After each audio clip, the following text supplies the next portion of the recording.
Hi, and welcome to the October 2025 Bourne Review. I'm Susan Barlow. First for some headline news and announcements. A special town meeting was held on October 20th at the Bourne High School, where all 13 articles passed. The Bourne School Committee is considering plans to redistribute students over Bourne's 4 public schools. President Trump's administration threatens to cut funding for replacing the Sagamore Bridge and for future funding for the Bourne Bridge. Do you need food assistance? SNAP benefits may be reduced and/or delayed due to the government shutdown. The Bourne Food Pantry is located at 121 Main Street. The food pantry is open for pantry shopping on the first Monday of each month from 4 to 6 p.m. and every Tuesday from 9 a.m. to 1 p.m. Please call the food pantry at 508-759-3351 to schedule your appointment. The pantry is seeking donations of whole chickens and squash up until November 18th. It is open to receive donations Monday through Thursday from 9 a.m. to 3 p.m. You can call them with any questions, 508-759-3351. There are drop boxes for donations of shelf-stable products at Market Basket, the Jonathan Bourne Public Library, the Bourne Veterans Memorial Community Building, the Buzzards Bay Ocean State Job Lot. Also, the Bourne Library has created the Little Free Pantry located at the back door of the library with the motto, "Take what you need and give what you can." No registration, no questions, just friends and neighbors looking out for each other. Shelf-stable donations only. It will be open during regular library hours, Monday 9 to 6, Tuesdays through Thursdays 9 to 8, and Fridays and Saturdays 9 to 5. It is closed on Sundays. A new cell tower is being proposed at 317 Barlow's Landing Road in Aptucxet. Some citizens are concerned about the health effects of radiation from living near a cell tower. Board member Elza Bystrom expressed her concerns regarding the proposed location, as 317 Barlow's Landing Road is across from the Aptucxet Community Building and near several recreational facilities, including a ball field, tennis and pickleball courts, a basketball court, and a playground. She questioned what safety considerations are factored into the design of the tower given its proximity to these recreational areas. Vertex Towers has been approved for 2 projects in Falmouth and has built facilities across Cape Cod, including Sandwich, Mashpee, Wellfleet, and Truro. The tower was approved in August by the Cape Cod Commission as a development of regional impact. In addition to the Zoning Board, the project will require approvals from the Planning Board and the Conservation Commission. John Kennedy, formerly president of the Cape Cod Central Railroad, has been named the new administrator of the Cape Cod Regional Transit Authority. He replaces Tommy Cahere, who died suddenly on March 12th. Mr. Cahere served as the RTA administrator for 16 years. The Aptucxet Garden Club of Bourne held 2 ceremonies in which benches were installed and dedicated to club members. The bench dedicated to longtime Garden Club member Lori York is located at Aptucxet, and a dedication ceremony for Carolyn, known as Kit Nelson's Memorial Garden Bench, was held at the Valley Farms Community Garden on Saturday, October 25th. On September 12th, the town of Bourne received the Dementia Friendly Massachusetts Certificate. It acknowledges Bourne's commitment to fostering a supportive, inclusive, and welcoming environment for individuals living with dementia and their care partners. The Bourne Historical Society hosted the annual Cranberry Harvest Festival at Aptucxet on October 11th. Sales were brisk at the Vintage Windmill Shop, with all proceeds benefiting the Bourne Historical Society. The event featured face painting and crafts for kids, live performances, and a story walk. This is your home. It's a place where you eat and sleep. and then the setting 3, we're gonna try and act out the song in sign language. Red, yellow, orange, and brown. The leaves are dancing through the town. Make a roof of a house or a whole bunch of houses. That's a town. Go up, up, up, and then down, down, down. Spinning, twirling around and round. Orange and yellow, brown and red. Rake 'em up and make a bed. All spring and summer, their home was a tree. Now, oh, now they're flying free. Get your reds ready. Red, red, red, red, red, red, red, red, red, red, red, red, red, red, red, red, yellow, yellow, yellow, yellow, orange and brown. Food from the grill was served, as well as some free sassafras tea and a bake sale featuring cranberries, of course. And how are you? Now for our top stories. Wareham has filed its Comprehensive Wastewater Plan with MEPA, the Massachusetts Environmental Policy Act, last month. Once again, Wareham is proposing to pipe millions of gallons of treated wastewater to Bourne to be discharged into the canal near Mass Maritime Academy at the east end of the canal across from Grey Gables Beach.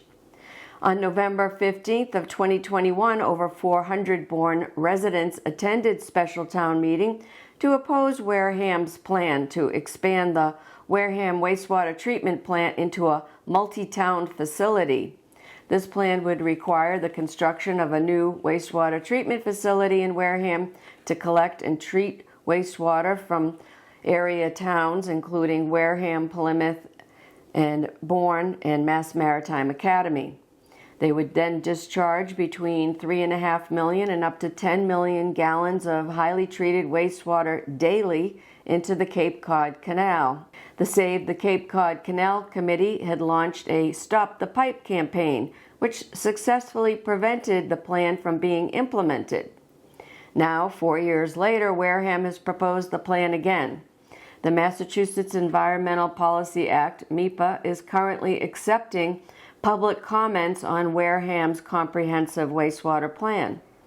Comments can be emailed to mepa@mass.gov or mail your comments to MEPA, 100 Cambridge Street, Suite 900, Boston, Massachusetts 02114.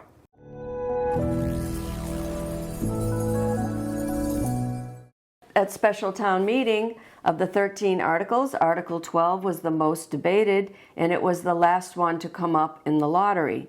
The article created the multi-family overlay district in the town zoning code, bringing the allowable density of housing up to 25 units per acre in order to comply with the MBTA Communities Act zoning law, which mandates that all MBTA communities, those communities served by or adjacent to those served by the MBTA, must create an approximately 37-acre area in which multifamily housing is permitted as of right.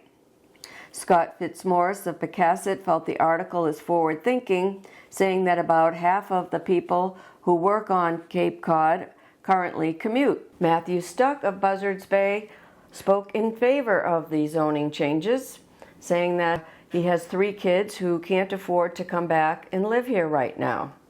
Cost is a product of supply and demand, and we don't have enough housing supply. He felt this change would be laying the groundwork to create a zoning situation that enables developers to come in when right now they won't touch Bourne because the conditions aren't right. Supporters of the bill argued that it would provide workforce housing for the Cape, mentioning how many workers must commute from housing off Cape to their jobs on the Cape.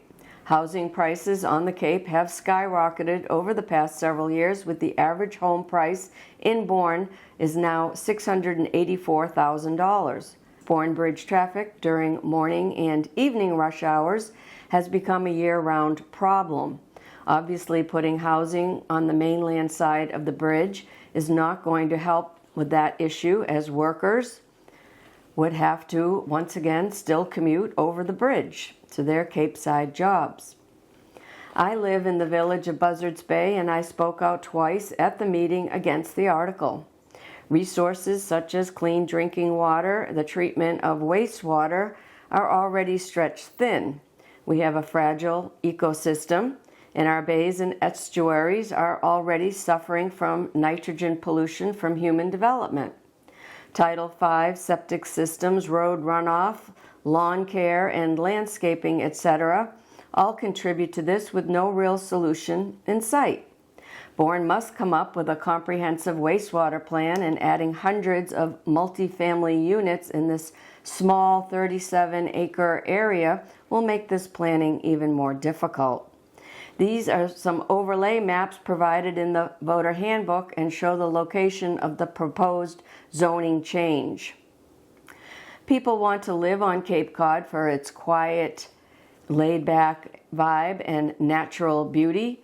This article will change that for Buzzards Bay and all of Bourne and perhaps all of the Cape. Wayne Sampson stated that the article must be passed because we chose to become an MBTA community. The only way to avoid this development would be to leave the MBTA. Should town meeting have voted against the zoning modifications, it could have meant the loss of local control over the zoning process, along with loss of state grant funding for dozens of projects across town. Donald Duberger of Aptucxet argued that this was overreach on the part of state government in handing down zoning mandates to towns classified as MBTA communities, stating that regardless of where you stand on this issue, it's discouraging and distressing to hear from leaders in the State House that we will conform or be punished. Tom Barnes of Grey Gables pointed out that nitrogen runoff will be affected by the increased housing density over time and the general environmental impact of new development. If that's what you want, vote for it, he said. It's going to completely change the character of Cape Cod. Article 12 passed by 22 votes. The vote was 69 to 47, with half of the approximately 225 registered voters in the audience abstaining. Buzzards Bay is already seeing major housing construction projects separate from this Article 12 multifamily overlay district. There is new development under construction behind the Save On gas station and the Grill and More restaurant at 340 Main Street, just off the Buzzards Bay Rotary. It will consist of 17 townhouses and 12 duplexes, 4 of which will be affordable housing. The Planning Board has approved a 2-story structure with 4 apartment units to be built at 140 Main Street. A Home to Suites by Hilton hotel is proposed to be built at the Liberty Liquors location, 1 block behind Main Street at 21 St. Margaret Street at the intersection of St. Margaret's and Cohasset Avenue. The 4-story, 17,420 square foot structure will have 97 rooms and will face inward with the back of the structure facing Cohasset Avenue.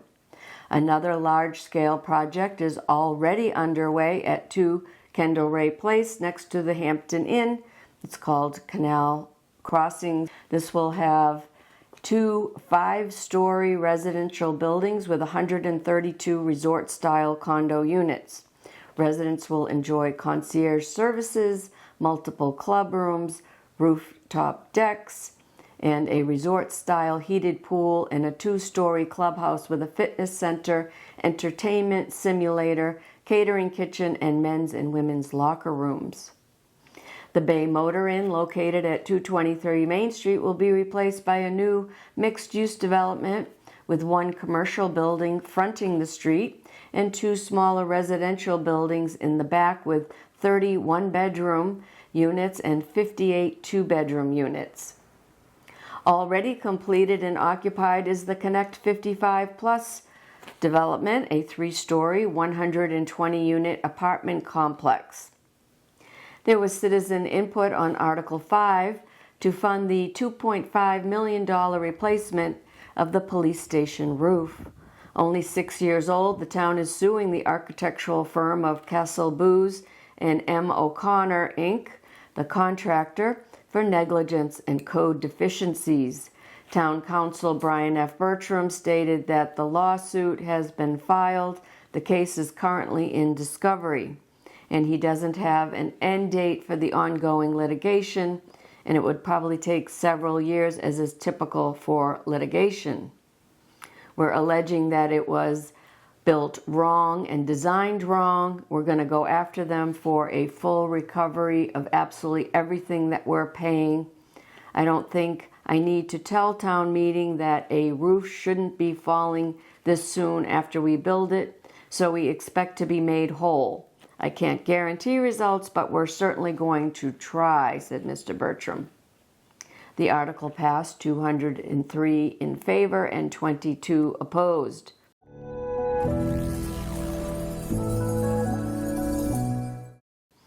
The school committee is considering moving the 8th grade into the high school. This proposal is one of 3 plans that emerged from listening sessions over the summer, which included input from parents, teachers, alumni, and students. The proposed change addresses crowding in the pre-kindergarten and early education programs as demand for preschool education has grown. Another plan involves moving 2 grades up, which is the least favorable option, and the third proposal is termed neighborhood schools, which would mean children on the south side of the canal would attend pre-K through 3rd grade at the Bourne Intermediate School and Bourne Middle School, while children on the north side of the canal would attend pre-K programs at the Bourne Elementary School as they do now. 1 grade would still need to be moved up as in the first plan to free up space for the new grades at the Bourne Intermediate School and the Bourne Middle School. The school committee will vote on a plan on November 5th. Here's what's happening downtown. There's fresh tar. The Army Corps of Engineers has repaved the service road along the north and south sides of the canal. When you're using these roads, please remember to give an audible when passing someone on your bicycle. Either say passing or ring a bell, play music, and remember that pedestrians have the right of way. The restrooms along the canal are now closed and trash barrels are covered and closed. The maintenance folks are done for the season. Please pick up after your dog and do not leave poop bags along the canal. There is no one there to pick them up. Here's an update on town services. The Recreation Department held its annual Trunk or Treat on October 30th. Families were not deterred by the threat of rain, which did start about 3/4 of the way through the event.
And there was even more fun the next day when the library and the Bourne Historical Society collaborated for Halloween celebration at Aptucxet with the Toe Jam Puppet Band.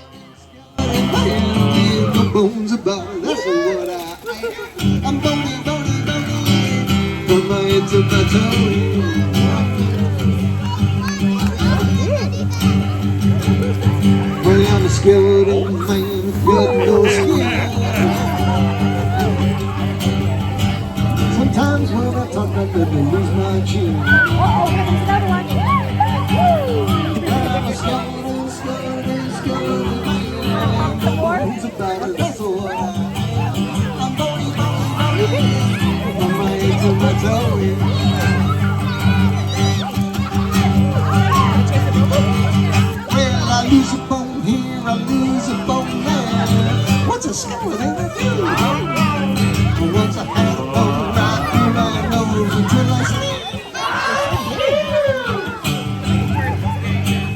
The Bourne Recreation Department is looking for public feedback on 3 projects at the Bourne Community Center recreation area: the all-wheel skate park, the basketball court improvements, and the new public gathering hub.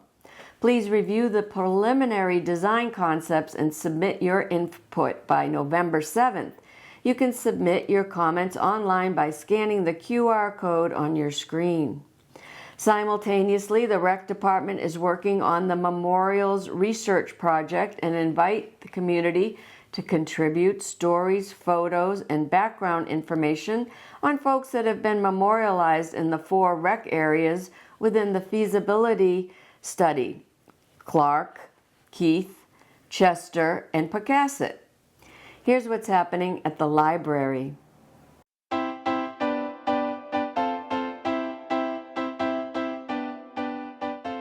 Hey Kathy, it's been a while. It has, Iria. How are you? I'm good and very happy that September is behind us. Yes. October is behind us. It's been a very busy fall here, Yes. but a really great one. And you look so fall.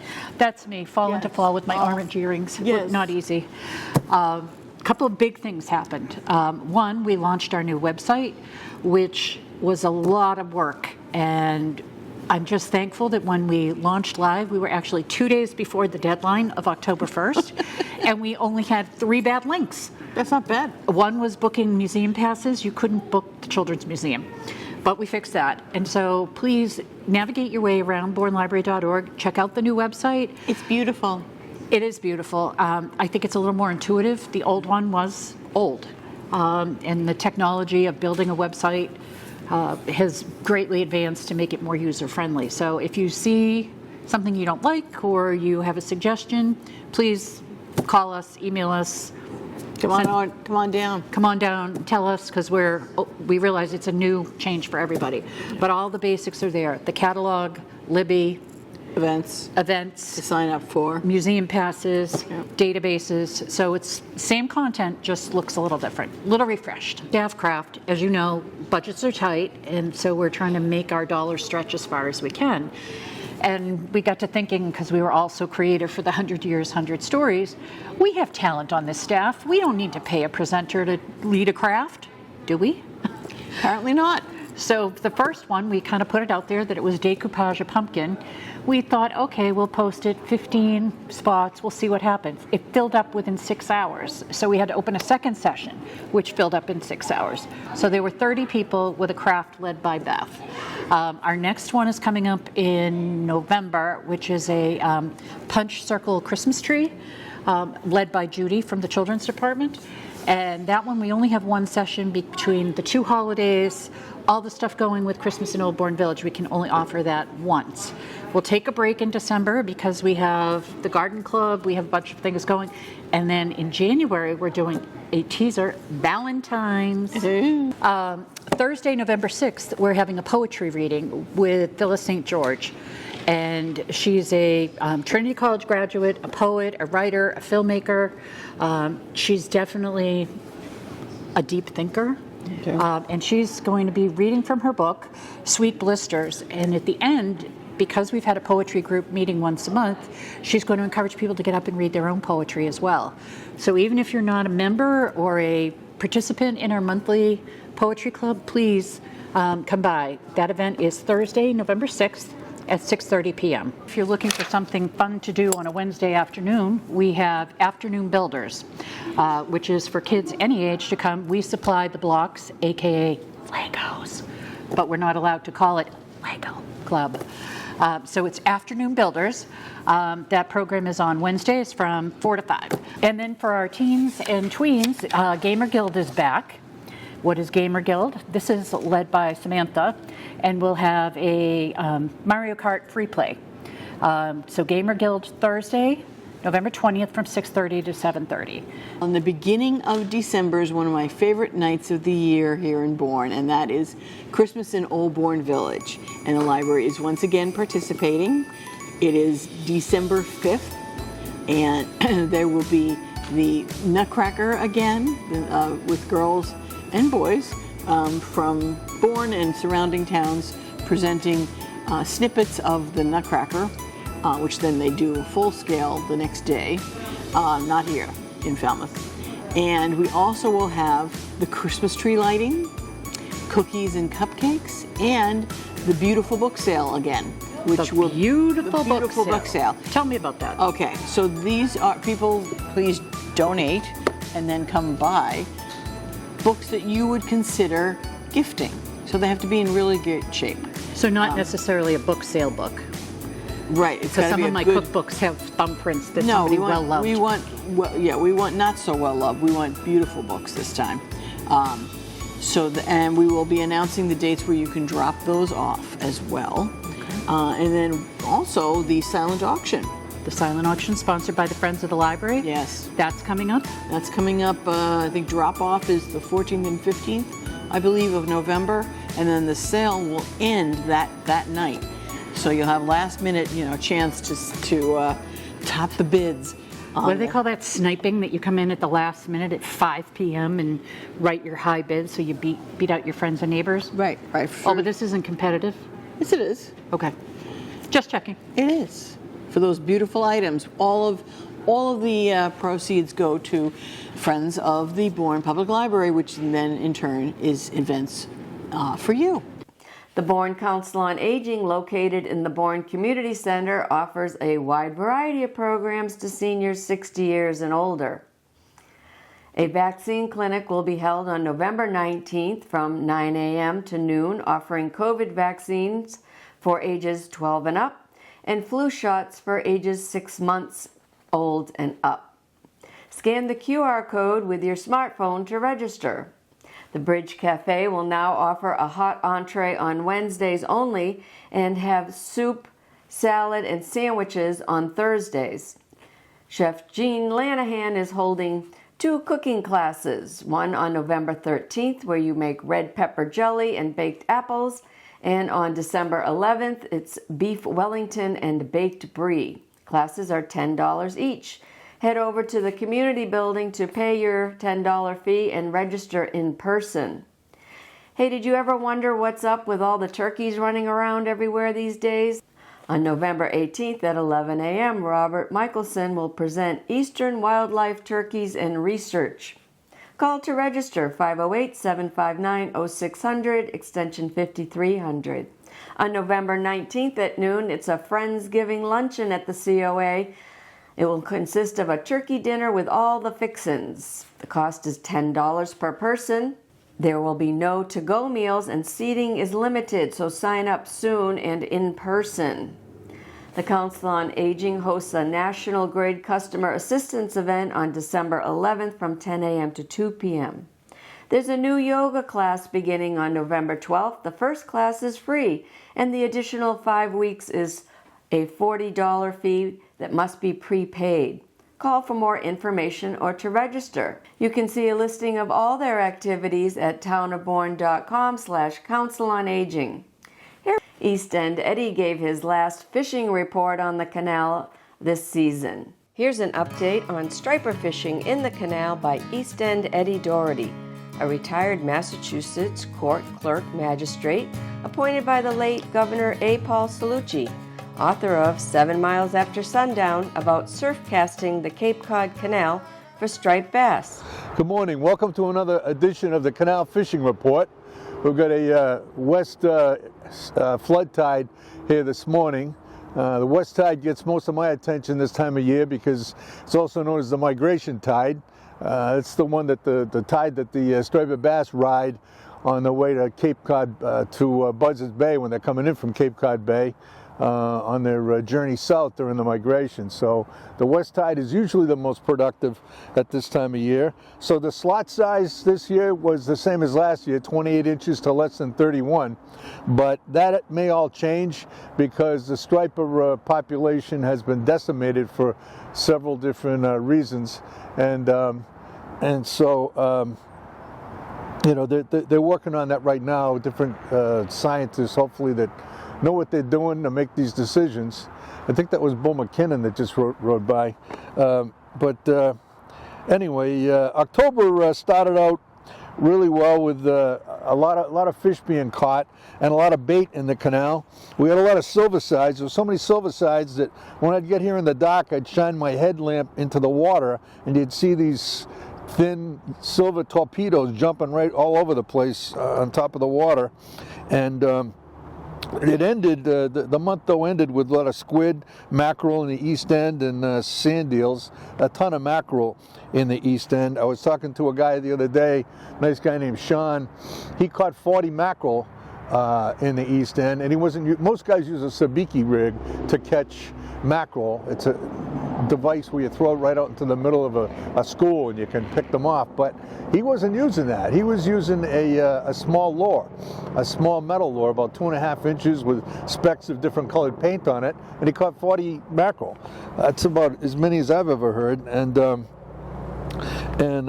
so the fall run was great in the beginning of the month, the first 2 weeks, and the last couple of days of September into October, those 3 days, it was unbelievable in Bell Road. There were probably over 200 fish caught during those 3 days. A lot of guys caught fish, and most of them were pretty big. The 3 days at Bell Road, there were some fish up to 48 inches caught. A lot of 40-inch fish caught. Slapshot Scotty Ewell caught a 42-inch striper with a black savage on a west ebb tide, and Glenn Lucky Cigar Lindsay caught over a dozen bonito and a 38-inch striped bass and a 30-inch striped bass for the table. He was using a Green Mac striper gear Shaddy Daddy, a white savage, and a Castmaster, and so he brought over a dozen hardtails to the rocks. Rich Petrosino, great guy from Plymouth, caught a 17-pounder, 18-pounder, and a 20-pounder striped bass with an Algag's Green Mac paddle tail. Kevin R&D Blaze caught a 13-pounder with a guppy pencil, one of my favorite top water lures. Eric Taylor caught a 37-inch with an Algag's white paddle tail. Rob Fishsticks Pisa, one of the nicest guys in the canal, great author and a great fisherman, and just a real good guy. He caught 3 striped bass one day that were 31 to 36 inches with a black and white Shaddy Daddy. Another day he caught a 32-inch with a 6-ounce white bucktail with a fat cow trailer, a red jig strip, and he was working an east tide, east ebb tide. And then another day he used that same heavy jig, 6 ounces, to catch 6 striped bass, 30 inches to 38 inches, and he kept the 30-inch for dinner. So the Pisa family had a nice fresh fish dinner that night. You don't get any fresher than that. And you know, that 6-ounce lure that he was using is pretty heavy, but it turned out that week the east tide was very strong, so it was hard to get to the bottom. So that's really why he needed that. Jim Kelly caught a 45-inch striped bass on a Wacky Mac, 5.5-ounce jig. Wacky Mac is another prime example of why you don't always have to match the hatch. We try to match the hatch, but there's nothing that looks like a Wacky Mac in the canal. It looks like a tropical fish to some extent. Another example of that really is that the lure is called a Wonder Bread lure. It looks like the outside of Wonder Bread, all these little colored dots and white, and there's nothing that looks like that either. And yet, people are very successful with those lures. Sometimes it makes a difference, and you want to match the hatch and get it close to what the bait fish looks like, and other times it just doesn't matter. Joe Keegan caught a 36-inch striper with a white Shaddy Daddy, and then was using a Green Mac Savage. The next day he picked up a slot. Joe's a great guy. He fishes quite often with his brothers Sean and George. They're all great guys, and it's nice to see 3 brothers fishing together. Dr. Johan Frange, he teaches nuclear physics at MIT. I was fishing next to him. He jigged up a 37-inch striper and another one that looked about 33 inches. I say it looked like it, but he didn't measure the last one because it swallowed the lure so deeply that it took him a long time to get the hooks out of the fish's throat and he didn't want to delay getting the fish in the water for the survival of the fish, so he didn't measure it, but it looked like about 33 inches. Then later he caught a 17-inch black sea bass. He's a really intelligent guy, really. I mean, he's a nuclear scientist, you know, so when I fish next to him, I hope some of his intelligence will rub off on me. Nothing positive to report on that front yet, but Bill and the Grill Produce caught 3 slots and a 37-inch white on a white fish lab. Then another day he caught a 37-inch on a topwater bite with a parrot-colored super strike bullet. Another example of parrot-colored. There's nothing that looks like a parrot in here. And then he caught a 39-inch nice fish with a silver fish lab. And he fishes with guys that they're called the Boys of Summer. That's their group name. And 2 other of the Boys of Summer, Mashpee Mike Larea and Paulie the Painter Gravina, fished together for 3 days. And the most productive day, they caught 9 fish between them, and most of them were over slot. They were using heavy paddle tails, green and white, to accommodate the same strong east tide. So my tip of the month is that take a kid fishing.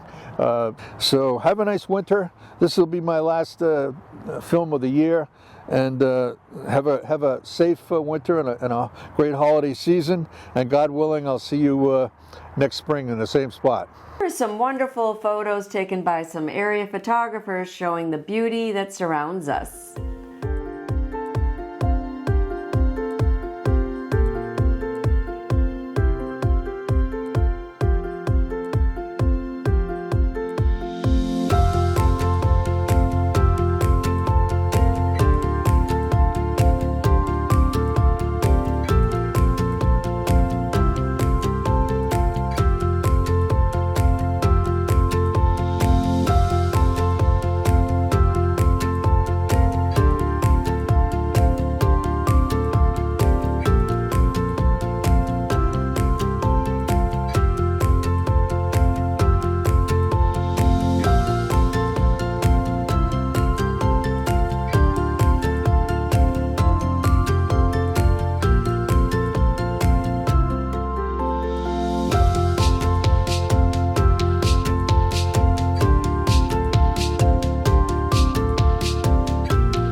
Here's a look at the calendar. Shop's Sandwich First Holiday Market will be on November 6th from 3 to 7 p.m. under the tent at the Sagamore Restaurant. There's a Clam Jam Seafood Festival on November 16th from 11 a.m. to 2 p.m. featuring music, a Stuffies competition, a raw bar, and activities for kids. The entry is free with a piece of beach trash, and it's located at the Knockabout Beer Garden, located at 4 Jobs Fishing Road in Mashpee. The 31st Annual Upper Cape Tech PTO Craft Fair will be held on November 22nd and the 23rd from 10 a.m. to 3:30 p.m. Mashpee will host the Cape Cod Christmas Market on November 23rd, 29th, the 30th, December 7th, and the 14th. Saturday, November 29th from 9 a.m. to 2 p.m., the St. John the Evangelist is having its 11th Annual Family Christmas Fair. It's located at 841 Shore Road in Aptucxet and will feature artisans, crafters, vendors, fun-filled raffle, silent auction, stocking stuffers, unique gifts, baked goods, pizza lunch, and more. You can drop off items for the silent auction at the Bourne Library on November 14th and 15th. Bidding on those auction items and winners will be announced on December 5th during the Christmas in Old Bourne Village celebration. Festivities will include a mini Nutcracker Suite performances, the tree lighting ceremony, the beautiful book sale, and the famous Aptucxet Garden Club greens sale and bake sale in the yard at the Briggs McDermott House across the street from the library. You can pick up your wreaths, boxwood trees, mugs, swags, and all your holiday greens, handmade by the Garden Club. The Briggs McDermott House will be fully decorated for the season and open to the public, so be sure to stop in and see this beautiful home. Well, thanks so much for watching this episode of the Bourne Review. And from all of us at Bourne TV, we wish you a very happy Thanksgiving and holiday season. I'll see you next time.